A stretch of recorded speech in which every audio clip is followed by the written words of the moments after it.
Number 1. Subantarctic Islands Marine Reserves Bill, third reading. Honourable Nick Smith. Mr Speaker, I move that the Subantarctic Islands Marine Reserves Bill be now read a third time. Mr Speaker, we've just adjourned the debate on the Prime Minister's speech. In that speech, the Prime Minister noted this government's ambition to create a record number of marine reserves in New Zealand this year. This bill provides for 3 very large new marine reserves in the Antipodes Islands, in the Bounties Islands and in the Campbell Islands, covering a huge area of nearly 400,000 hectares, and shows the progress this government is making in conserving those things that make New Zealand so special. Mr Speaker, I want to say this bill feels, for me personally, like finishing a business that was started a long time ago. In 1998, I was involved in putting the case to UNESCO for the recognition of those subantarctic islands with World Heritage status. New Zealand only has 3 areas for World Heritage: the Tiwai Pounamu or Fiordland and Southwest New Zealand World Heritage Area, the World Heritage Area around the Tongariro National Park, and this 3rd area in the Subantarctic Islands. And at the time of getting that registration for these special islands, mention was made that we needed to make progress on recognising the marine environment that surrounds those subantarctic islands. People may not be aware that in the immediate area of the Bounty Islands, the ocean very quickly steepens off to go to a depth of 3,000 metres deep. That's sort of like a reverse of the Mount Cook. The deepest ocean anywhere in New Zealand's territorial sea is adjacent to the Bounty Islands. Nor do I think people appreciate that in all the debate about protected species, that 80% of the endemic species within New Zealand, meaning things that only exist in New Zealand, are actually out in the ocean environment rather than on land, thus the importance this government puts on marine reserves. Mr Speaker, I'm very proud of the fact that it was a national government in 1971 that passed the Marine Reserves Act. It was the very first total protection zone provided anywhere in the world. And in 1976, it was a national government that created New Zealand's very first marine reserve at Lee.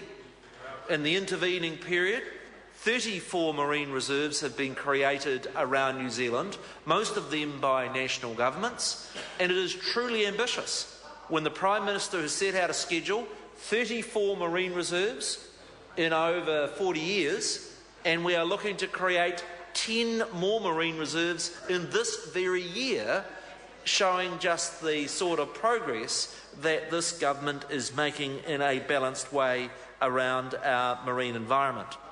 Mr Speaker, I do want to acknowledge the hard yards that my colleagues Kate Wilkinson and Phil Heatley, as Minister of Fisheries and of Conservation, put into getting the agreement, a consensus in fact, across all of the competing groups around these 3 new marine reserves. A really important part of National's blue-green view is that we're going to make better progress around the environmental challenges that New Zealand faces, not with divisive, polarising arguments, but actually collaboratively bringing different groups together to try and find agreement. We've done so very successfully with the Land and Water Forum in getting progress on those challenges our country faces around water. I have to say, in the marine reserves area, you need only look at Akaroa, where for 30 years there has been a very divisive argument around marine protection, and the approach that's been taken in the subantarctic islands of actually getting the commercial fishers, of getting iwi, of getting conservation groups to work together on a conservation proposal is the right way forward. That's what's taken. And look, I acknowledge, well, in 2008, the process was set up for that collaborative forum that's been able to deliver these three very large marine reserves. Mr. Speaker, I also want to note that in these subantarctic islands we have over a dozen species that are endangered. Actually, they are one of the very last areas of having contact with humans. And whether it be species like the southern royal albatross, and I could bore the House all evening with some of the things that exist in only those subantarctic islands. No, I'm not going to suffer members of the House. I simply say there's a whole lot of species down there that exist nowhere else, and this Parliament has a special responsibility to ensure that they are conserved and protected. Mr. Speaker, this 400,000 hectares of new marine reserve does involve a prohibition on the development of minerals and resources in that area, and that is sensible. You see, if you look back to the early days of this Parliament, there were big arguments around the use of our terrestrial environment. What areas should we conserve? What areas should we develop for providing an economic wealth for this country?